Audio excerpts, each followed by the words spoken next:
Hello मित्रों, सुनाइए कैसे हो। उम्मीद है सभी लोग बहुत अच्छे हैं और हमेशा अच्छे रहें।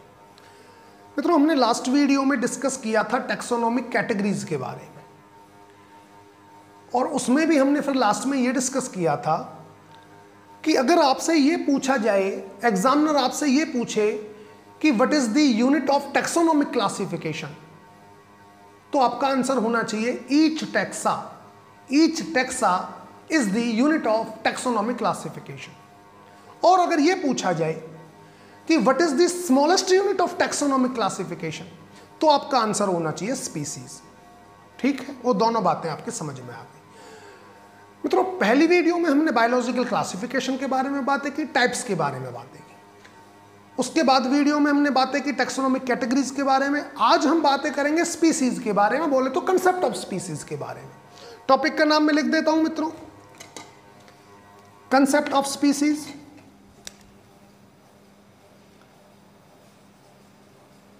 कॉन्सेप्ट ऑफ स्पीसीज,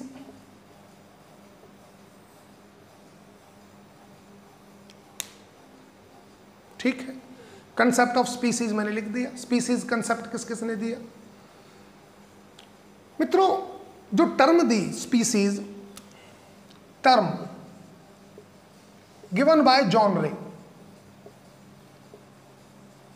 जॉन रे साहब ने टर्म दी स्पीसीज। मित्रों, जाहिर सी बात है कि कंसेप्ट जो दिए होंगे स्पीसीज के, वो मित्रों इंसान ने दिए, मैन ने दिए, सीधी सी बात है। मित्रों, जो इंसान है, अलग अलग इंसान अलग अलग तरीके से सोचता है, इसमें भी कोई डाउट नहीं है। तो जाहिर सी बात है अलग अलग कंसेप्ट ऑफ स्पीसीज आए होंगे। मानते हो इस बात को? तो भाई कंसेप्ट ऑफ स्पीसीज अलग अलग आए, क्योंकि अलग तरीके से सोचते हैं इंसान, और इंसान ने कंसेप्ट बनाए हैं तो अलग अलग आए। मित्रों, काफी सारे हैं वैसे तो, पर हम मेन को डिस्कस करेंगे। हम देखेंगे टाइपोलॉजिकल स्पीसीज कंसेप्ट है, मॉर्फोलॉजिकल स्पीसीज कंसेप्ट है, हम देखेंगे मित्रों बायोलॉजिकल स्पीसीज कंसेप्ट है, एक हम देखेंगे taxonomic species concept, evolutionary concept of species, biostatics concept of species, बहुत सारे हैं मित्रों। लेकिन हमें डिस्कस करने हैं मेन, हमें डिस्कस मेन को करना। तो मित्रों, पहला आ जाता है हमारा जो करना जरूरी है, typological species concept. Typological concept of species, concept of species.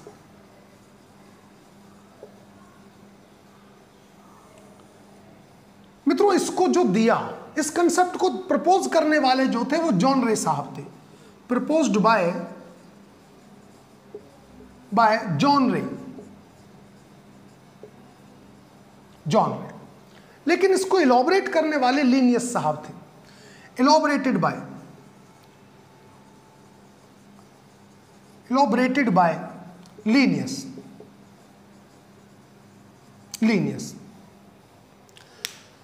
अब इसमें क्या कहा लीनियस साहब ने? जब इलॉबरेट किया तो क्या कहा टाइपोलॉजिकल कंसेप्ट ऑफ स्पीसीज में? तो लीनियस साहब कहते हैं मित्रों कि जी जो स्पीसीज है ना, वो अर्थ पे जो बनाई है वो अलमाइटी क्रिएटर ने बनाई है। अलमाइटी क्रिएटर बोले तो जो दुनिया को बनाने वाले हैं, जिन्होंने भी बनाई, अलमाइटी क्रिएटर, जिसने इस नेचर को बनाया, अर्थ को बनाया, उन्होंने ही स्पीसीज को बनाए हैं। और स्पीसीज कभी चेंज नहीं होती, स्पीसीज फिक्स है। ऐसा नहीं है कि स्पीसीज चेंज हो जाएगी। स्पीसीज जैसे बनाई थी जब से लेकर अब तक वैसी ही है, ये चेंज नहीं हुई, स्पीसीज में चेंज नहीं होता। तो लीनियस साहब के हिसाब से तो जो स्पीसीज है वो क्या है? Fixed static unit. भाई लीनियस साहब जो कह रहे हैं उनके हिसाब से तो स्पीसीज हो गई फिक्स्ड स्टैटिक यूनिट है, कि क्रिएटर ने बनाई और तब से लेकर अब तक कोई चेंज नहीं हुआ, जैसे थी पहले बनाई वैसे ही आज है। तो फिक्स्ड स्टैटिक यूनिट है लीनियस साहब के हिसाब से। तो कोई बात नहीं, ये मित्रों उनकी सोच है, ठीक है। उसके बाद आया मित्रों जो आता है मॉर्फोलॉजिकल कंसेप्ट ऑफ स्पीसीज। दूसरा, morphological concept of species. Morphological concept of species.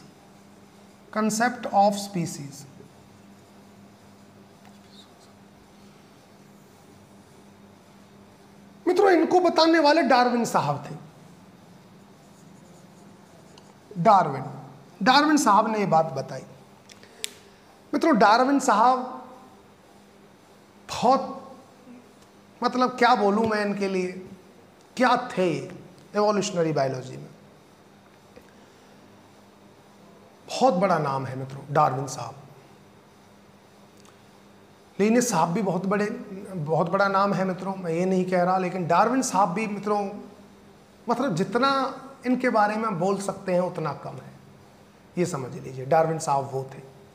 तो डार्विन साहब कहते हैं कि देखो जी ऐसा नहीं है लिनियस साहब, जैसा आप कह रहे हो कि स्पीसीज चेंज नहीं होती, चेंज हो जाएगी स्पीसीज को आप अगर डिफरेंट एनवायरनमेंट में स्पीसीज रहेगी तो हम देखेंगे उनमें चेंजेस, मॉर्फोलॉजिकल चेंजेस आएंगे।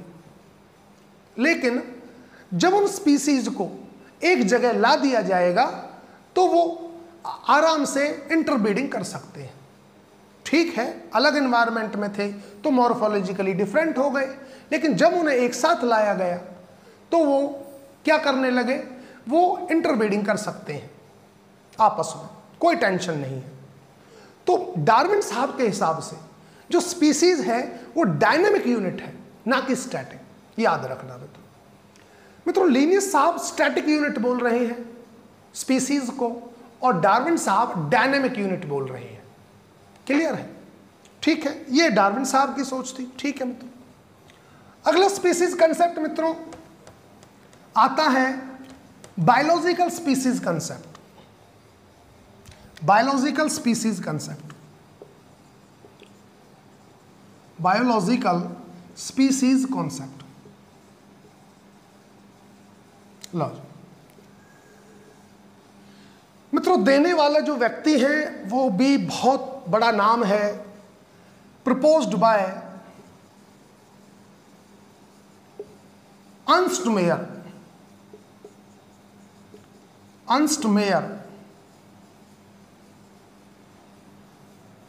और मित्रों इनको Darwin of the 20th century बोला जाता है। ये क्वेश्चन में आता भी है मित्रों इनकी उम्र भी बहुत लंबी थी। देखो जी, अर्नस्ट मेयर साहब पूरे 100 साल कंप्लीट करके गए मित्रों अर्थ पे। और मित्रों इन्होंने अपना पूरा जीवन टैक्सोनॉमी को दिया, पूरा जीवन, बहुत ज्यादा काम किया मित्रों अर्नस्ट मेयर साहब ने। बहुत बड़ा नाम है अर्नस्ट मेयर साहब का, और अर्नस्ट मेयर साहब को Darwin of the 20th century भी बोला जाता है। लिख देता हूं, लिखना बनता है भाई, बड़ा नाम है। Darwin of 20th century, 20th century का डार्विन बोला जाता है। इन्हें ट्रिपल क्राउन ऑफ बायोलॉजी भी बोला जाता है मित्रों। ट्रिपल क्राउन ऑफ बायोलॉजी, बहुत बड़ा नाम है मित्रों अर्नस्ट मेयर साहब का। और मित्रों इतना बड़ा नाम है कि ये देखिए एग्जामिनर ना इनके ऊपर ही क्वेश्चन पूछता है, इनके बेस्ड ही क्वेश्चन पूछता है। नीट में, नेट में भी पूछते हैं, नीट में भी पूछते हैं, ऐसी कोई बात नहीं है अर्नस्ट मेयर साहब के बारे में। अर्नस्ट मेयर साहब ने दिया बायोलॉजिकल स्पीसीज कंसेप्ट। अब कहते क्या है अर्नस्ट मेयर साहब? अर्नस्ट मेयर साहब कहते हैं कि जिस स्पीसीज हम उसको बोलेंगे जो नेचुरल तरीके से इंटरब्रीडिंग कर सके और फर्टाइल ऑफस्प्रिंग प्रोड्यूस कर सके। अर्नस्ट मेयर साहब ने कहा जो नेचुरल तरीके से इंटरब्रीडिंग करे और फर्टाइल ऑफस्प्रिंग प्रोड्यूस करे उसको हम स्पीसीज मानेंगे। जो ऐसा नहीं कर रही है हम उसको स्पीसीज नहीं मानेंगे। तो दो पॉइंट मेन थे इनके। एक तो पॉइंट था मित्रों ये कि नेचुरल इंटरब्रीडिंग,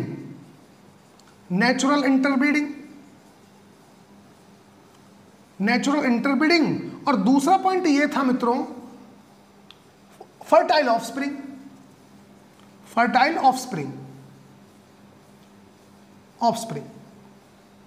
ये दो कंडीशन अगर फुलफिल होती हैं तो हम उसको स्पीसीज बोलेंगे, अदरवाइज वो एक स्पीसीज नहीं है। बात तो ठीक थी। अब मित्रों इनके हिसाब से अगर देखें हम, तो देखिए मैं आपको एक चीज बताता हूं, पहले तो 2 पॉइंट आपको याद रखने हैं। इनके हिसाब से स्पीसीज हम उसे ही बोलेंगे, अदरवाइज हम स्पीसीज नहीं बोलेंगे जो जिसमें 2 बातें हो रही हैं, नेचुरल इंटरब्रीडिंग हो और प्लस में फर्टाइल ऑफस्प्रिंग हो। मित्रों जब हम हॉर्स का, मेल हॉर्स का क्रॉस कराते हैं डंकी के साथ, डंकी फीमेल, तो मित्रों जो इनसे पैदा होता है बच्चा, जो इनका बेबी पैदा होगा, बेबी हो या बाबा हो जो भी हो, वो मित्रों कहलाता है हिन्नी। वो हिन्नी कहलाता है मित्रों, हिन्नी। हॉर्स और डंकी से जो पैदा होगा वो हिन्नी होगा। और जो हिन्नी होती है मित्रों, हिन्नी होता है, होती है, जो भी लगाओ, ये कंडीशन वो है जब horse, male horse female donkey हो तो हिन्नी। ये मित्रों इनफर्टाइल होती है, इनफर्टाइल, फर्टाइल नहीं है। दूसरा केस, अगर मित्रों हम डंकी मेल लें और इसके क्रॉस कराएं फीमेल हॉर्स के साथ, फीमेल हॉर्स ले ली हमने, तो बनता है मित्रों म्यूल। यह भी इनफर्टाइल होता है, इनफर्टाइल, फर्टाइल मतलब नहीं होती, ठीक है। तो इसके हिसाब से ये दोनों अलग अलग हो गए। इन्होंने नेचुरल इंटरब्रीडिंग, चलो नेचुरल इंटरब्रीडिंग एक बार को कर भी ली, मान लो इन्होंने नेचुरल इंटरब्रीडिंग कर भी ली, लेकिन फर्टाइल ऑफस्प्रिंग प्रोड्यूस नहीं हो रहे हैं। जब फर्टाइल ऑफस्प्रिंग प्रोड्यूस नहीं हो रहे हैं तो हम इनको एक स्पीसीज नहीं मान सकते अकॉर्डिंग टू अंस्टमेयर साहब। वैलिड, क्योंकि अंस्टमेयर साहब की 2 ही बातें थी। उन्होंने कहा था 2 बातें जिसमें हैं, नेचुरल वो इंटरब्रीडिंग कर रहे हो और उसके बाद नेचुरल इंटरब्रीडिंग के बाद वो अगर फर्टाइल ऑफस्प्रिंग प्रोड्यूस करते हैं तो बायोलॉजिकल स्पीसीज माने जाएंगे। इनके सामने फिर एक केस और रखा। क्या रखा वो मैं आपके सामने रखता हूं। मित्रों lion, male lion, male lion, male lion और फीमेल टाइगर, टाइगर का अगर हम क्रॉस कराते हैं और इनसे जो बच्चा पैदा होता है उसको हम लाइगर बोलते हैं, लाइगर। ये मित्रों फर्टाइल होता है, फर्टाइल। और अगर मेल हम मित्रों टाइगर ले लें, मेल टाइगर, और फीमेल ले लें हम लाइन, और इनसे जो बच्चा होगा इसको मित्रों टाइगन बोलते हैं, टाइगर, टाइगर। ये भी फर्टाइल होता है। मित्रों आपको याद हो जेनेटिक्स में मैंने एक टर्म बताई थी, हाइब्रिड विगर बताई थी, याद होगा। हाइब्रिड विगर बोले तो सुपीरियरिटी, जब पेरेंट्स के कंपैरेटिव बच्चा सुपीरियर हो जाए उसको हाइब्रिड विगर बोलते हैं। ये हाइब्रिड विगर का ही केस है।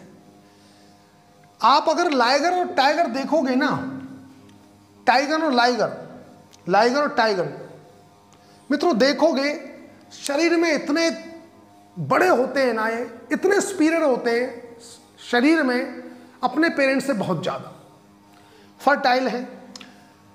अब कोई पूछे अंस्टमेयर साहब से कि क्या ये दोनों स्पीसीज एक हैं? ये तो जी बना रहे हैं, ब्रीडिंग भी कर रहे हैं और ये फर्टाइल ऑफस्प्रिंग भी बना रहे हैं। तो अंस्टमेयर साहब का फिर वही जवाब कि भैया ब्रीडिंग करें पर नेचुरल इंटरब्रीडिंग करें, नेचुरल नहीं कैप्टिव इंटरब्रीडिंग हो रही है। ये जो मित्रों इंटरब्रीडिंग कर रहे हैं वो कैप्टिव इंटरब्रीडिंग है, कैप्टिव इंटरब्रीडिंग, ना कि नेचुरल। कैप्टिव इंटरब्रीडिंग का मतलब है कि पकड़ के कराया जा रहा है, फोर्सफुली कराया जा रहा है, इनको नेचुरली नहीं कर रहे हैं। बात समझ में आई? एक्सपेरिमेंट के तौर पे कराया जा रहा है। ठीक है, फर्टाइल बच्चे प्रोड्यूस हो रहे हैं, डजंट मैटर, बट वो नेचुरली इंटरब्रीडिंग करें और उसके बाद वो फर्टाइल बच्चे पैदा करें तो उनको स्पीसीज माना जाएगा। तो मित्रों कंसेप्ट तो बहुत बढ़िया था, अंशुमेर साहब का इसमें कोई डाउट नहीं है। कुछ लोग आते हैं मित्रों, अंशुमेर साहब से होता है ना मित्रों कि हमारे विरोधी पहले बैठे होते हैं हमसे क्वेश्चन पूछने के लिए, चाहे आप कितना भी अच्छा काम कर लीजिए। अंशुमेर साहब का ये मित्रों जो था वो अच्छा था, एक तरह से ये रिप्रोडक्टिव आइसोलेशन के बेस पर था। मैं बताऊंगा रिप्रोडक्टिव आइसोलेशन भी क्या होता है। रिप्रोडक्टिव आइसोलेशन का मतलब ये होता है मित्रों कि उनमें कैपेसिटी है इंटरब्रीडिंग की, but they can not interbreed, वो इंटरब्रीड नहीं कर सकते। ये रिप्रोडक्टिव आइसोलेशन का मतलब है। समझिए बात को, रिप्रोडक्टिव आइसोलेशन का क्या मतलब है। रिप्रोडक्टिव आइसोलेशन बता देता हूं, रिप्रोडक्टिव आइसोलेशन क्या है। रिप्रोडक्टिव आइसोलेशन का मतलब है कैपेसिटी है इंटरब्रीडिंग की, हैव कैपेसिटी फॉर इंटरब्रीडिंग,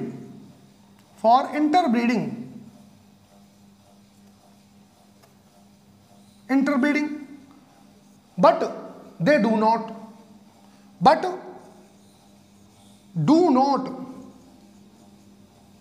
नहीं लिखते, कैन नॉट लिखते, बट कैन नॉट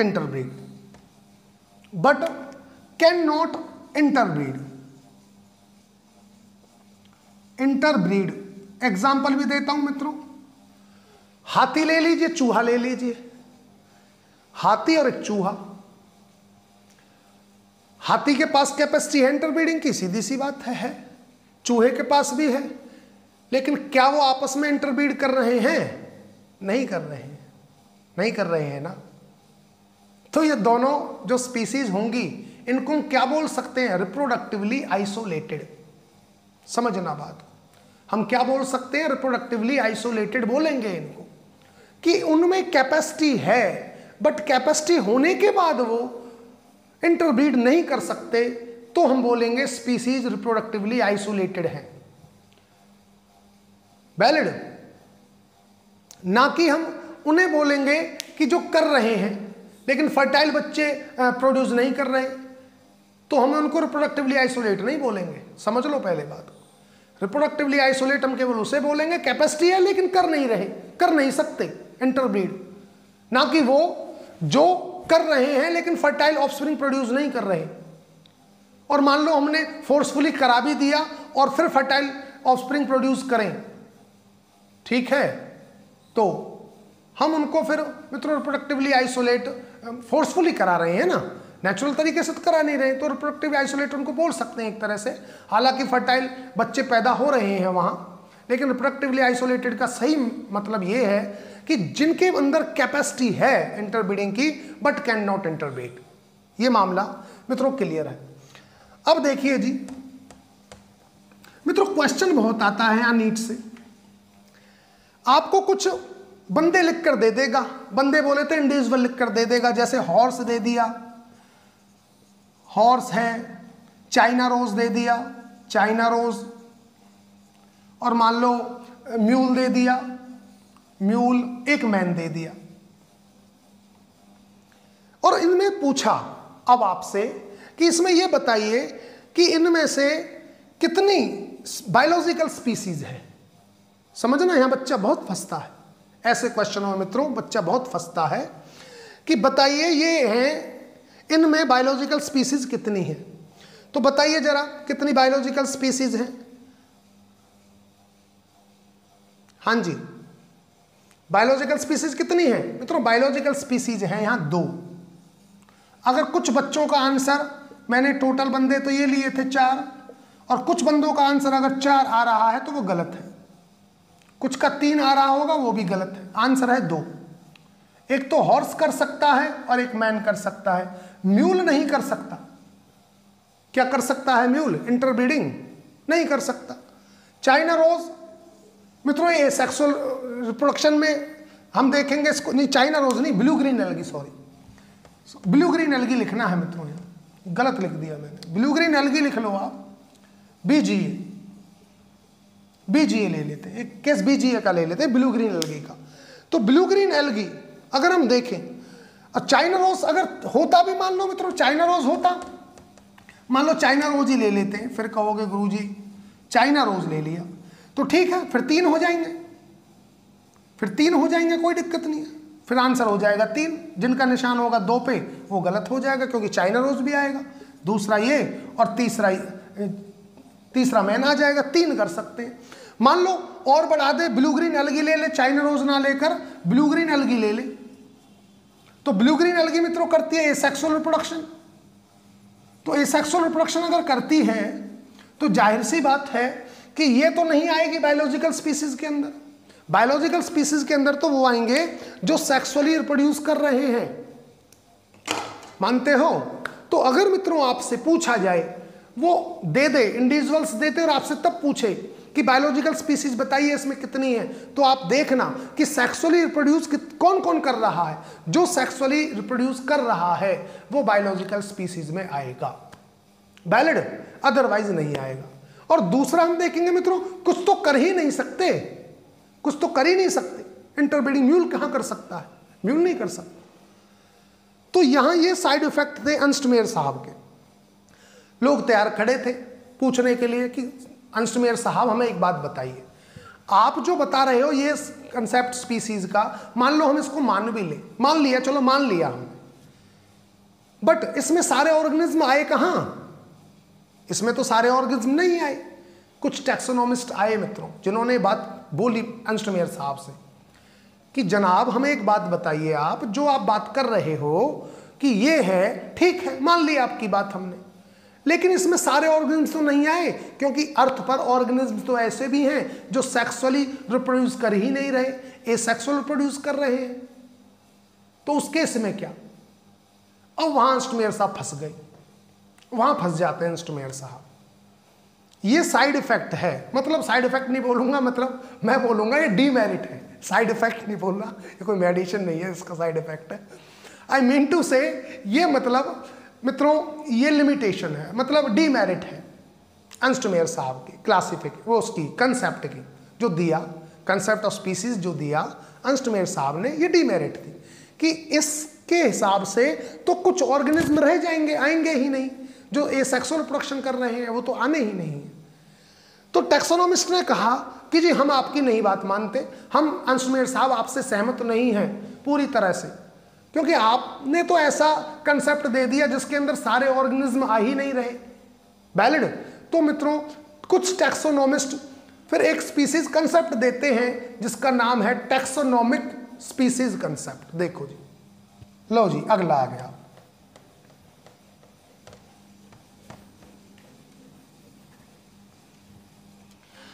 मित्रों अगला आ जाता है टैक्सोनॉमिक स्पीसीज कंसेप्ट। लो जी ले लेते हैं, देखते हैं, मार्कर मैंने चेंज कर दिया अच्छा। तीसरा, ओहो चेंज ही हो गया, टैक्सोनॉमिक स्पीसीज कंसेप्ट। अगला आ गया मित्रों टैक्सोनॉमिक स्पीसीज कंसेप्ट। ये देखो जी, taxonomic concept of species, concept of species, ठीक है जी। इसको टैक्सोनॉमिस्ट दे रहे हैं, कुछ टैक्सोनॉमिस्ट हैं जो इसको दे रहे हैं टैक्सोनॉमिक कंसेप्ट ऑफ स्पीसीज को। इसमें कह क्या रहे हैं, क्या कहा इन्होंने कि देखो जी ऐसा है मेयर साहब कि आप जो देख रहे हो, आप जो कंसेप्ट है ना आपका, वो टोटली और टोटली सेक्सुअल रिप्रोडक्शन पर ही बेस्ड है, मानते हो मेयर साहब आप? मेयर साहब कहते हैं हाँ जी मैं मानता हूं। तो ये टैक्सोनॉमिस्ट बोलते हैं जी देखो ऐसा है, जो सेक्सुअल रिप्रोडक्शन है ना वो कोई कैरेक्टर थोड़ी है, वो कैरेक्टर नहीं है, वो तो एक बायोलॉजिकल प्रोसेस है। टैक्सोनॉमिस्ट ने बोला कि जी ये कोई कैरेक्टर थोड़ी है, सेक्सुअल रिप्रोडक्शन करना या रिप्रोडक्शन करना, ये तो एक बायोलॉजिकल प्रोसेस है, अपनी प्रोजनी को बढ़ाना। हम नहीं मानते इसको कैरेक्टर, हम तो जो करेंगे स्पीसीज कंसेप्ट बनाएंगे वो तो मॉर्फोलॉजिकल कैरेक्टर्स के बेस पर ही बनाएंगे कि मॉर्फोलॉजी उनकी मिल रही है या नहीं मिल रही है। अगर मॉर्फोलॉजी सेम है तो मित्रों उनको बोला जाएगा वो एक स्पीसीज के बंदे हैं, और मॉर्फोलॉजी सेम नहीं है तो हम उनको नहीं बोलेंगे कि एक स्पीसीज के बंदे हैं। ये टैक्सोनॉमिस्ट ने बोला। और उन्होंने ये भी कहा कि देखो जी, हम ये भी एक बात जानते हैं कि जो मॉर्फोलॉजी होती है वो डिफरेंट एनवायरमेंटल कंडीशंस की वजह से, कुछ मॉर्फोलॉजी ऐसी होती है जो चेंज हो जाती है। ठीक है, जो चेंज हो जाती है हम उसको कंसीडर नहीं करेंगे, हम उसको कंसीडर कर लेंगे जो कंजर्वेटिव है, जो कंजर्व रहती है, जैसे कि फ्लोरल कैरेक्टर्स। मित्रों, फ्लोरल कैरेक्टर्स जो हैं, अगर भले ही इन्वायरमेंट चेंज हो जाए, इन्वायरमेंटल कंडीशन चेंज हो जाए, फ्लोरल कैरेक्टर्स चेंज नहीं होते। तो कहा टैक्सोनॉमिस्ट ने कोई दिक्कत नहीं है, रूट की, स्टेम की, लीफ की मान लो मॉर्फोलॉजी नहीं भी मिली तो हम फ्लोरल कैरेक्टर्स को देख लेंगे, क्योंकि वो कंजर्वेटिव होते हैं और फ्लोरल कैरेक्टर्स के बेस पर अगर वो मिलते हैं तो हम उन्हें एक स्पीसीज मान लेंगे। मित्रों, फीलिंग आ रही है कुछ, है ना? समझ में आ रहा है? ठीक है, तो ये है मित्रों, हम इसमें केसेस भी देखेंगे। ये टैक्सोनॉमिस्ट ने कहा कि हम फ्लोरल कैरेक्टर्स के बेस पर देख लेंगे, हमें इस बात से कोई मतलब नहीं है कि वो रिप्रोडक्शन करते हैं, रिप्रोडक्शन नहीं करते, ठीक है ना? हमारा तो फोकस केवल और केवल मॉर्फोलॉजिकल कैरेक्टर्स पर होगा, और उन मॉर्फोलॉजिकल कैरेक्टर्स पर ज़्यादा होगा जिन मॉर्फोलॉजिकल कैरेक्टर्स जो कंजर्वेटिव हैं। मान लीजिए, ठीक है, पहले तो हम सारे मॉर्फोलॉजिकल कैरेक्टर्स देखेंगे कि मैच कर रहे हैं नहीं कर रहे हैं, लेकिन इन केस रूट का, स्टेम का, लीफ का मॉर्फोलॉजिकल कैरेक्टर सेम नहीं है, लेकिन फ्लावर का कैरेक्टर सेम है। हमने देखा फ्लावर का कैरेक्टर सेम है तो हम उसको एक स्पीसीज मानेंगे, हम नहीं मानते। तो बात तो इनकी भी कुछ वैसे ही थी जैसे डार्विन साहब कर रहे थे कि मॉर्फोलॉजी के बेस पर, लेकिन डार्विन साहब एक बात और अपने उसमें के अंदर डाल रहे थे कि अगर उनको एक एरिया में ले आए तो वो रिप्रोडक्शन कर सकते हैं। ये रिप्रोडक्शन का कलेश ही खत्म कर दिया इन्होंने कहा रिप्रोडक्शन तो कैरेक्टर ही नहीं है जनाब, रिप्रोडक्शन जो है वो तो मित्रों एक बायोलॉजिकल प्रोसेस है, वो कैरेक्टर थोड़ी है। और इन्होंने केवल और केवल मॉर्फोलॉजिकल कैरेक्टर्स को इंपॉर्टेंस दी, और उसमें भी किसको ज्यादा इंपॉर्टेंस दी इन्होंने इंपॉर्टेंस दी उसमें भी सबसे ज्यादा फ्लोरल कैरेक्टर्स को, क्योंकि इन्हें पता था इन डिफरेंट एनवायरमेंटल कंडीशन जो कैरेक्टर्स हैं कुछ वो चेंज हो जाते हैं, लेकिन फ्लोरल कैरेक्टर्स कभी चेंज नहीं होते। इसलिए इन्होंने मॉर्फोलॉजी को ज्यादा अहमियत दी। ठीक है, अब एक केस ले लेते हैं मित्रों। जैसे मैंने केस ले लिया, एक केस भी है, क्वेश्चन भी है। मैं मित्रों लिखता हूं कैबेज, कॉलीफ्लावर, एक कॉलीफ्लावर ले लिया। एक मित्रों मैं ले लेता हूं नॉल खॉल।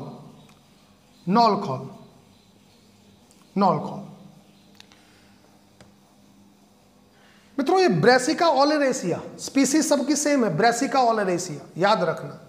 ब्रेसिका ओलेरेसिया ये भी है, ये भी है, ये भी है, वैरायटी अलग अलग है। किसी की ब्रेसिका ओलेरेसिया कैपिटेटा है, ठीक है ना, वो एक अलग अलग है, सबकी स्पीसीज सेम है।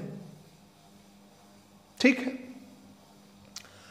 अब देखिए कैबेज के अंदर, कॉलीफ्लावर के अंदर और नॉल खॉल के अंदर ये आपस में रिप्रोडक्शन नहीं कर सकते। ये इसके साथ रिप्रोडक्शन नहीं कर सकता, ये इसके साथ नहीं कर सकता, ये इसके साथ नहीं कर सकता, ये इसके साथ नहीं कर सकता, और ये आपस में नहीं कर सकते। मतलब कोई किसी के साथ रिप्रोडक्शन कर ही नहीं सकता। कारण क्या है कि ये रिप्रोडक्टिवली आइसोलेटेड हैं, और वो भी कौन से reproductive isolated, timely reproductive isolated. तो मैं लिखूंगा these are timely reproductive isolated, क्योंकि ये तीनों timely reproductively isolated, reproductive isolated है, रिप्रोडक्टिव आइसोलेटेड, तीनों के तीनों टाइमली रिप्रोडक्टिव आइसोलेटेड है। बट इन तीनों की मित्रों, इन तीनों की मॉर्फोलॉजी सेम है, मॉर्फोलॉजी सेम है। बात को समझना, रिप्रोडक्शन नहीं कर सकते, टाइमली आइसोलेटेड है। टाइमली आइसोलेटेड का मतलब है अलग अलग टाइम है इनका फ्लावरिंग का, तो अलग अलग टाइम है तो जाहिर सी बात है कर ही नहीं पाएंगे, ठीक है ना। और कैप्टेटिव का कोई मतलब नहीं, ठीक है। मॉर्फोलॉजी सेम है। मित्रों खाने की हम बताते थे, कैबेज के अंदर जो आप खाते हो, जिस पार्ट को खाते हो वो लीफी पार्ट खाते हो, लीफ खाते हो कैबेज की लीफ खाओगे। कॉलीफ्लावर की मित्रों जो हम खाते हैं वो इनफ्लोरेसेंस खाते हैं, इनफ्लोरेसेंस। और मित्रों नॉल खोल का फ्लैशी स्टेम खाते हैं, fleshy stem. Cabbage, cauliflower, knol khol, ठीक है। तीनों किसी के साथ रिप्रोडक्शन नहीं कर सकते क्योंकि तीनों टाइमली रिप्रोडक्टिवली आइसोलेटेड है। तीनों की मॉर्फोलॉजी सेम है। तीनों के अंदर हम खाते कौन कौन सा पोर्शन है? कैबेज के अंदर हम लीफ खा रहे हैं, कॉलीफ्लावर के अंदर हम इनफ्लोरेसेंस को खा रहे हैं, और मित्रों नॉल खोल के अंदर हम फ्लैशी स्टेम खा रहे हैं, ठीक है। और मॉर्फोलॉजी तीनों की क्या है? सेम। अब ऐसा क्वेश्चन आ जाता है, ऑप्शन बना देता है वो तीन, ये तीनों टैक्सोनॉमिक स्पीसीज हैं, टैक्सोनॉमिक स्पीसीज। दूसरा ऑप्शन दे दिया नियोंटोलॉजी स्पीसीज, नियोंटोलॉजी स्पीसीज। तीसरा ऑप्शन बना दिया मित्रों सिबलिंग स्पीसीज, सिबलिंग स्पीसीज। और चौथा ऑप्शन बना दिया मित्रों बायोलॉजिकल स्पीसीज, बायोलॉजिकल स्पीसीज। अब देखो भाई बायोलॉजिकल तो नहीं है, ये बात तो समझ में आ रही है मित्रों, बायोलॉजिकल तो नहीं है क्योंकि रिप्रोडक्टिवली आइसोलेटेड है, ठीक है। बायोलॉजिकल तो नहीं है, ये ऑप्शन तो आपने काट दिया। अब बात आ गई टैक्सोनॉमिक स्पीसीज, नियंटोलॉजी, नियंटोलॉजी लिखना है मित्रों, नियंटोलॉजी स्पीसीज, नियंटोलॉजी स्पीसीज, ठीक है। सिबलिंग स्पीसीज, अब देखिए यहां पर मॉर्फोलॉजी क्या है? सेम है, ठीक है। तो आप मुझे पता है निशान लगाओगे टैक्सोनॉमिक स्पीसीज पर।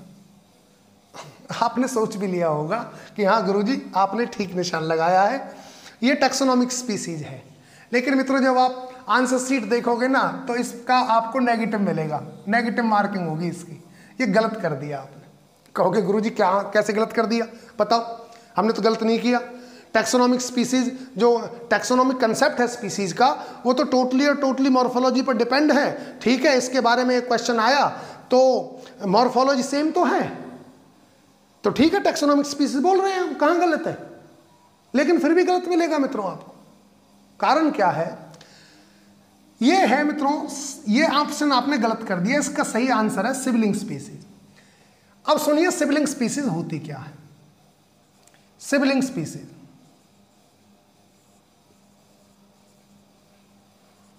सिबलिंग स्पीसीज क्या है मित्रों? सिबलिंग स्पीसीज वो होती हैं जो मॉर्फोलॉजिकल सेम हो, morphological same but reproductively isolated, reproductively isolated. Sibling species वो हैं जो मॉर्फोलॉजिकली सेम हो और रिप्रोडक्टिवली आइसोलेटेड हो। वैलिड? अब आ जाइए अपने क्वेश्चन पे। अपने क्वेश्चन पर देखिए कौन से ऑप्शन सबसे ज्यादा बेस्ट मैच कर रहा है, टैक्सोनॉमिक स्पीसीज या सिबलिंग स्पीसीज। अगर हम टैक्सोनॉमिक स्पीसीज, भाई दो चीज तो दी है क्वेश्चन में, क्वेश्चन में दो चीज आ गई कि रिप्रोडक्टिवली आइसोलेटेड है और मॉर्फोलॉजी सेम है, ये दो चीज हैं जो आपको पता है।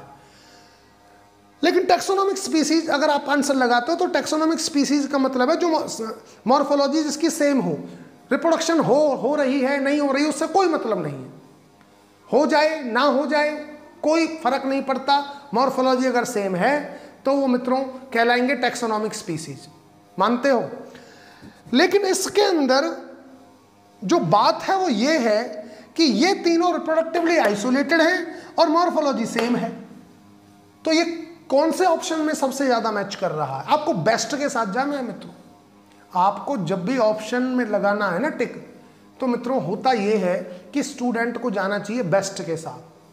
हो सकता है कि ऐसे ऑप्शन भी आ जाए मित्रों, मैंने एक क्वेश्चन बताया था कि एक बार क्या कई बार हो चुका है, नीट में ये होता है कि वो ये पूछ लेते हैं कि आर.एच. वित्तेकर साहब ने कौन से करेक्टर के बेस पर 5 किंगडम क्लासिफिकेशन दिया। उसमें मित्रों आपको देखने को रिप्रोडक्शन भी मिलेगा और आपको मित्रों उसमें मोड ऑफ न्यूट्रिशन भी मिलेगा और उसमें फाइलोजेनी भी मिलेगी। ठीक है, फिर बच्चे को लगता है यार तीनों करेक्टर ही तो थे, लेकिन ऑप्शन तो एक पे ही लगाना है ना मित्रों, मैंने उसमें बताया था। और उसमें लगाना है जो बेस्ट हो, जो दी बेस्ट है। तो दी बेस्ट कौन सा था? Mode of nutrition. उस पे जाइए आप, है उस पे लगाइए आप। बात समझ में आई? उसी तरह से ये क्वेश्चन है। टेक्सोनोमिक स्पीसीज ठीक है, मॉर्फोलॉजिकली डिफरेंट सेम है तो टेक्सोनोमिक स्पीसीज होंगे, मान लिया। रिप्रोडक्शन से रिलेटेड ये कोई बात नहीं कर रही, करे तो ठीक ना करे तो ठीक, कोई मतलब नहीं है इनका रिप्रोडक्शन से। कह रहे हैं कि रिप्रोडक्शन तो भैया कोई करेक्टर है ही नहीं, वो तो एक बायोलॉजिकल प्रोसेस है। ठीक है, और सिबलिंग स्पीसीज में दोनों क्राइटेरिया फॉलो हो रहे हैं इसके कि रिप्रोडक्टिवली आइसोलेटेड है और मॉर्फोलॉजी सेम है। तो आंसर सही क्या होगा मित्रों? Sibling species. मानते हो? अब कुछ बच्चे इस टेंशन में पड़े हैं, बैठे हैं, मतलब पढ़े नहीं हैं, बैठे हैं कि गुरुजी वो तो बता दिया आपने, पर हमारे एक चीज समझ में अब भी नहीं आ रही है, ये नियंटोलॉजी स्पीसीज क्या है ना? कुछ टेंशन में है नियंटोलॉजी स्पीसीज को लेके। कोई बात नहीं मित्रों, मैं आपकी फीलिंग समझता हूं कि आप क्या फील कर रहे हैं, है ना? और बहुत से मित्रों स्टूडेंट ऐसा नहीं है, मुझे पता है, क्योंकि मित्रों मैं भी आप में से ही तो मैं निकला हूं, मतलब आप जैसे स्टूडेंट्स में ही मैं पढ़ा लिखा आप जैसा ही मैं था। कुछ बच्चे तो क्या किए हैं, जब मैं समझा रहा था ना, समझने पर फोकस कम था, उनका नियंटोलॉजी पर ज़्यादा था कि यार इसका टर्न कब आएगा, गुरुजी नियंटोलॉजी कब समझाएंगे। और उन्होंने समझा ही नहीं बात को, मेरे को जो मैं समझा रहा था उनका फोकस केवल और केवल नियंटोलॉजी पे टिका रहा, आंखें नियंटोलॉजी पे थी। ये नियंटोलॉजी क्या होता है? तो देखिए मित्रों, नियंटोलॉजी बताता हूँ। नियंटोलॉजिकल स्पीसीज वो है, नियंटोलॉजिकल स्पीसीज। नियंटोलॉजिकल स्पीसीज वो हैं जो प्रेजेंट में जिनकी प्रेजेंस है अभी भी, जो अभी भी प्रेजेंट हैं, स्टिल अलाइव, जो अभी भी प्रेजेंट हैं, स्टिल अलाइव। एक बच्चा खड़ा हो जाता है इतनी देर में कि गुरुजी आप कह रहे हो नियंटोलॉजिकल स्पीसीज वो हैं जो अभी जिंदा हैं। सारी स्पीसीज तो जिंदा हैं, हम भी जिंदा हैं और स्पीसीज भी जिंदा हैं, सारी स्पीसीज जिंदा हैं, तो इनको कहते हैं नियंटोलॉजिकल स्पीसीज ना। मित्रों ये नहीं है नियंटोलॉजिकल स्पीसीज, समझिए, फीलिंग लाइए अपने अंदर। मैंने बोला नियंटोलॉजिकल स्पीसीज वो हैं जो अभी तक जिंदा हैं, अभी तक स्टिल प्रेजेंट, अभी तक प्रेजेंट हैं। तो इसका मतलब ये नहीं हो जाता कि जो भी स्पीसीज आज प्रेजेंट है वो नियंटोलॉजिकल स्पीसीज है, बिल्कुल नहीं। तो मैंने बोला ठीक है मित्रों बैठिए, समझाता हूं। तो मित्रों आप भी देखिए, आपके दिमाग में भी यही चल रहा होगा शायद, जैसे स्टूडेंट के दिमाग में चला कि गुरुजी सारी स्पीसीज तो जिंदा हैं, सारी स्पीसीज प्रेजेंट हैं, तो नियंटोलॉजिकल स्पीसीज है, नियंटोलॉजिकल नहीं है मित्रों। समझिए बात को मित्रों। एक वर्ड होता है एक्सटिंक्ट, और एक वर्ड होता है एक्सटेंट। समझना, बात को बड़े ध्यान से, बड़ी गहराई से समझना मित्रों। मैंने बोला एक वर्ड है एक्सटिंक्ट और एक वर्ड है एक्सटेंट। एक्सटिंक्ट स्पीसीज वो हैं जो विलुप्त हो चुकी हैं और जिनका एक भी मेंबर आज मौजूद नहीं है अर्थ पर। समझिए बात को, एक्सटिंक्ट स्पीसीज वो हैं, हम किसी स्पीसीज को एक्सटिंक्ट तब कहेंगे जब वो पूरी तरह से विलुप्त हो जाए और उसका एक भी मेंबर अभी प्रेजेंट नहीं है, तो हम उनको क्या बोलेंगे? Extinct species. जैसे डोडो बर्ड जो है वो एक्सटिंक्ट है, मानते हो? वो है एक्सटिंक्ट बर्ड, वो मतलब एक्सटिंक्ट है, उसको हम एक्सटिंक्ट स्पीसीज बोलते हैं, जिसका एक भी मेंबर जिंदा नहीं है आज, वो एक्सटिंक्ट है। और मित्रों वो स्पीसीज जो उस टाइम एक्सटिंक्शन की कगार पर थी, एक्सटिंक्ट हो रही थी, लेकिन एक्सटिंक्ट नहीं है, अभी एक्सटिंक्ट नहीं हुई हैं, उनके मेंबर्स आज भी जिंदा हैं। वो एक्सटिंक्ट नहीं हो पाई, और कुछ मेंबर्स उनके आज भी मौजूद हैं अर्थ पर।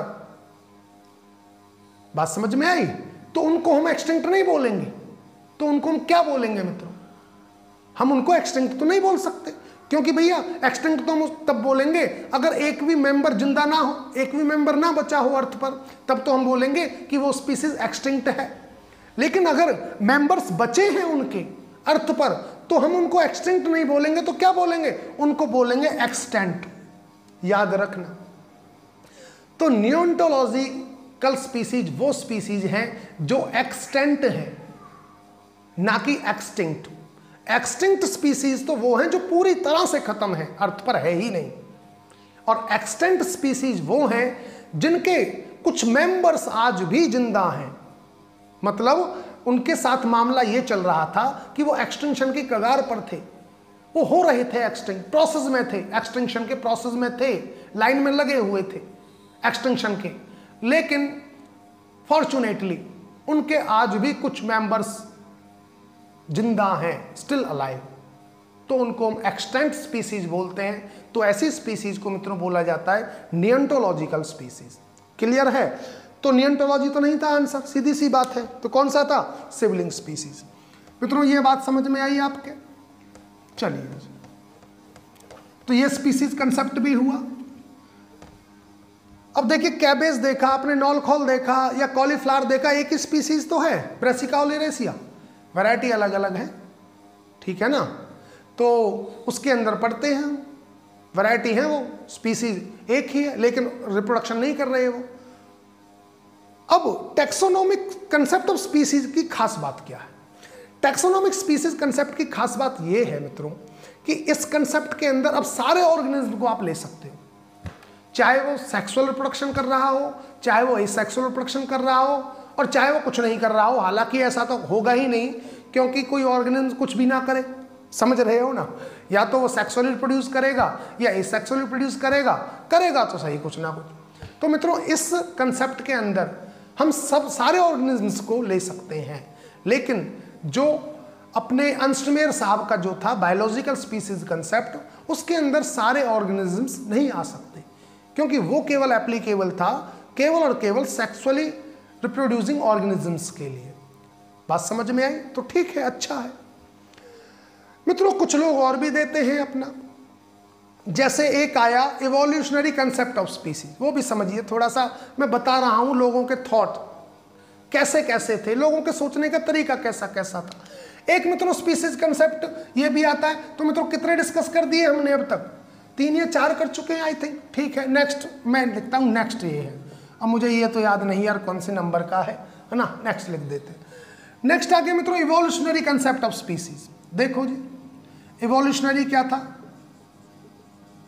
इवोल्यूशनरी कंसेप्ट ऑफ स्पीसीज,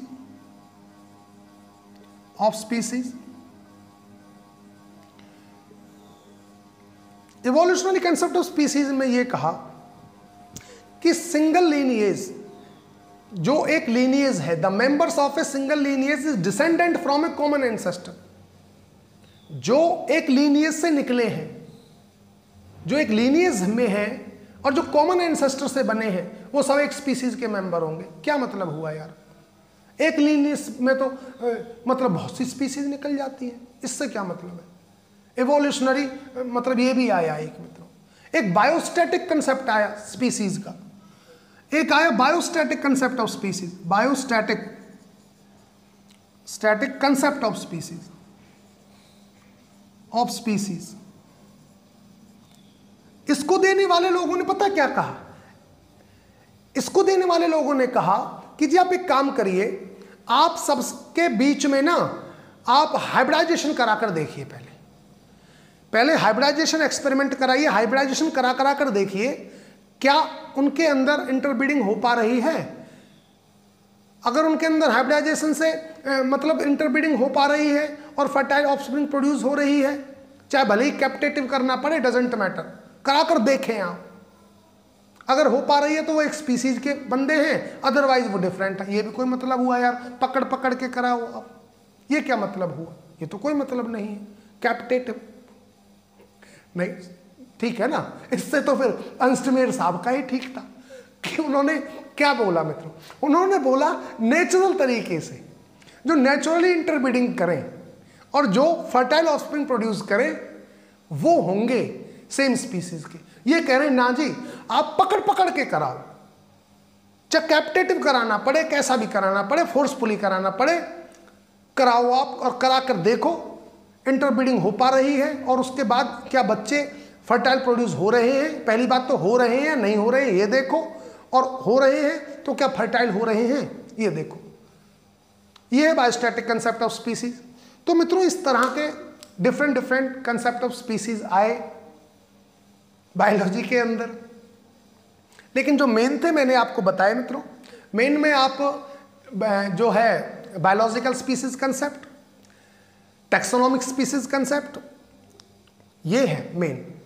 क्योंकि बायोलॉजिकल स्पीसीज कंसेप्ट जो है मित्रों वो है रिप्रोडक्टिवली आइसोलेशन पर बेस्ड, और रिप्रोडक्टिवली आइसोलेशन को बेस बनाकर, क्योंकि कुछ बातें उसमें रिप्रोडक्टिवली आइसोलेशन वाली आ रही हैं कि उन्होंने क्या नेचुरल इंटरब्रीडिंग और फर्टाइल ऑफस्प्रिंग, ठीक है तब। और रिप्रोडक्टिव आइसोलेशन में क्या था, रिप्रोडक्टिवली आइसोलेशन में ये था कि भाई कैपेसिटी तो हो इंटरब्रीडिंग की, लेकिन वो इंटरब्रीडिंग कर नहीं सकते। तो कुछ ना कुछ बातें वहां अंस्टमेयर साहब की थी, रिप्रोडक्टिवली आइसोलेटेड को फॉलो कर रही थी। तो इसलिए रिप्रोडक्टिव आइसोलेशन को अगर फॉलो कर रही हैं तो और आज भी जो सबसे ज़्यादा एक्सेप्टेड है स्पीसीज को मानने का तरीका हमारा, जो हम टैक्सोनॉमिस्ट लोग जो मानते हैं स्पीसीज कि एक स्पीसीज है या अलग अलग स्पीसीज है, वो हम मानते हैं on the basis of reproductive isolation. Reproductive isolated है तो ठीक है, वो अलग अलग स्पीसीज है, दो स्पीसीज है। और अगर एक है, अगर अलग अलग है मतलब रिप्रोडक्टिवली आइसोलेटेड है तो दो हैं, और अगर नहीं है तो वो एक है, ठीक है।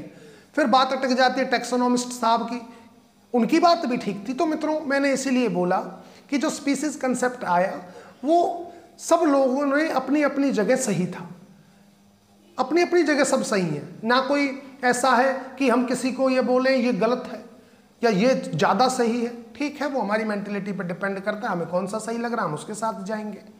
लेकिन टैक्सोनॉमिस्ट जो टैक्सोनॉमिक स्पीसीज कंसेप्ट था वो भी ठीक था। उन्होंने क्या कहा, कैरेक्टर नहीं है ये तो एक प्रोसेस है और हम तो मॉर्फोलॉजी के बेस पर करेंगे। और किया भी मित्रों, और किया भी। अगर मित्रों मान लो रिप्रोडक्टिवली आइसोलेशन को मानकर ही सारी स्पीसीज को हम करते तो आज कैबेज, कॉलीफ्लावर और जो आपका ये नॉलखॉल है, ये हम क्या करते, हम तीनों को डिफरेंट डिफरेंट मानते कि नहीं मानते, तीनों को अलग तीन स्पीसीज मानते। लेकिन क्या हमने माना, हमने तो क्या किया, एक ही स्पीसीज माना है। और मैं ये बोल दूं कि हम आज केवल और केवल रिप्रोडक्टिव आइसोलेशन को करके करेंगे तो ये बात भी गलत है, ऐसा भी नहीं है। अच्छा मित्रों, टैक्सोनॉमिस्ट ने एक बात और बोली थी, जब टैक्सोनॉमिक कंसेप्ट ऑफ दिया था, टैक्सोनॉमिक कंसेप्ट ऑफ स्पीसीज दिया था, एक बात और बोली थी कि जी पहले तो हम देखेंगे मॉर्फोलॉजी को, और मॉर्फोलॉजी में भी हम सारी मॉर्फोलॉजी को इंपॉर्टेंस नहीं देंगे, हम देंगे सबसे ज़्यादा उस मॉर्फोलॉजी को इंपॉर्टेंस जो कंजर्वेटिव है। जैसे फ्लोरल कैरेक्टर्स हैं वो मोर कंजर्व हैं देन अदर मॉर्फोलॉजिकल कैरेक्टर्स। उसके बाद भी एक बात बोली, अगर मान लीजिए इसमें भी कोई दिक्कत आती है, अगर तब भी कोई दिक्कत आई तो हम फिर केमिकल्स का सहारा ले लेंगे, on the basis of chemicals. फिर हम देखेंगे उनके अंदर डिफरेंट डिफरेंट केमिकल हैं या सेम केमिकल हैं। मान लो वो फ्लोरल कैरेक्टर्स को लेकर भी मामला फंस जाता है और मॉर्फोलॉजी को, अदर मॉर्फोलॉजी को लेकर तो फंस ही रहा था, तभी हम फ्लोरल पर आए और फ्लोरल का भी फंस जाता है, तो कोई टेंशन वाली बात नहीं है। हम फिर केमिकल का सहारा लेकर हम उनको ये बता देंगे कि वो एक स्पीसीज के बंदे हैं या वो डिफरेंट स्पीसीज के बंदे हैं। ये टैक्सोनॉमिक कंसेप्ट ऑफ स्पीसीज में कुछ टैक्सोनॉमिस्ट ने बताया। तो मित्रों ठीक है, आपकी अपनी राय है, कौन सा आपको बेटर लग रहा है। मुझे तो सारे ही ठीक लगे अपनी अपनी जगह, ठीक है ना। तो ठीक है मित्रों, आज ये हुआ। बाकी अब हमारा जो ये था क्लासिफिकेशन वाला सेक्शन, मित्रों टोटली फिनिश हो चुका है। मतलब अगर मैं ये लिखूं, अब मैं अगर आपको बताऊं टैक्सोनॉमी, हम बात कर रहे थे टैक्सोनॉमी की, टैक्सोनॉमी, और टैक्सोनॉमी के हम 3 पॉइंट की बात कर रहे थे। आइडेंटिफिकेशन, आइडेंटिफिकेशन, एक बात की हमने मित्रों नोमेनक्लेचर की, नोमेनक्लेचर, और एक था इसका तीसरा पॉइंट क्लासिफिकेशन, क्लासिफिकेशन। कुछ बच्चे दिमाग में इस बात को धरे हुए हैं कि जी इवोल्यूशनरी रिलेशनशिप भी है इसमें। मित्रों वो इसमें नहीं है टैक्सोनॉमी में, that is the part of the systematics, लेकिन हम पढ़ेंगे उसको, लेकिन हम उसको करेंगे। आज वो टैक्सोनॉमिक स्टडी का एक हिस्सा बन चुका है, वो भी जरूरी है। लेकिन जो एपी डे कंडोल साहब ने बताया वो टैक्सोनॉमी में 3 चीजें ही बताई थी केवल। वो एक अलग बात है कि ठीक है हम सिस्टम इसमें फाइलोजेनेटिक रिलेशनशिप को एस्टैब्लिश करेंगे, इट डजंट मैटर, करेंगे हम, लेकिन इसका मतलब ये तो नहीं हो जाएगा ना कि टैक्सोनॉमी का ये पार्ट है, ये सिस्टमैटिक्स का पार्ट है। और इसी वजह से क्वेश्चंस वहां गलत हो जाते हैं आपके, क्योंकि वो देगा सिस्टमैटिक्स में कि कौन कौन सी टर्म्स हैं जो सिस्टमैटिक में हैं और कौन कौन सी टर्म्स हैं जो टैक्सोनॉमी में है। अब दिमाग में यही घुसाए बैठे हो आप कि टैक्सोनॉमी में है, तो मित्रों टैक्सोनॉमी में नहीं है, वो सिस्टमैटिक के है। ठीक है, हम टैक्सोनॉमी के बाद इसको भी स्टडी करेंगे, डजंट मैटर। तो मित्रों क्लासिफिकेशन का मैटर चल रहा था, क्लासिफिकेशन के बारे में मैंने बताया, एक दिन टाइप्स ऑफ बायोलॉजिकल क्लासिफिकेशन बताए, फिर एक वीडियो में आपको मैंने बताया कैटेगरीज, जिसमें हम ऑर्गेनिजम्स को क्लासिफाई करेंगे, वो कैटेगरीज बताई। और मित्रों इस वीडियो में मैंने बताया आपको स्पीसीज से रिलेटेड कंसेप्ट ऑफ स्पीसीज को बताया, ठीक है ना। तो क्लासिफिकेशन वाला सेक्शन तो मित्रों आपका फिनिश हो गया था, मतलब ये सेक्शन अब हो लिया हमारा फिनिश, इसको मैं हटा देता हूं। अब हमें डिस्कस करना है टैक्सोनॉमी में 2 सेक्शन, नोमेनक्लेचर और आइडेंटिफिकेशन। अब हम नेक्स्ट वीडियो में नोमेनक्लेचर से रिलेटेड डिस्कशन करेंगे। नोमेनक्लेचर में डिस्कस कर चुके हैं हम आईसीबीएन के रूल्स को, आगे चीज देखते हैं क्या हमें डिस्कस कर लिए। तब तक मित्रों आप अच्छी तरह से पढ़िए, आपका कोई क्वेश्चन है तो मुझे कमेंट बॉक्स में जरूर लिख कर दें, मैं आपको जरूर रिप्लाई करूंगा। ठीक है मित्रों, तब तक के लिए thank you so much, okay bye मित्रों।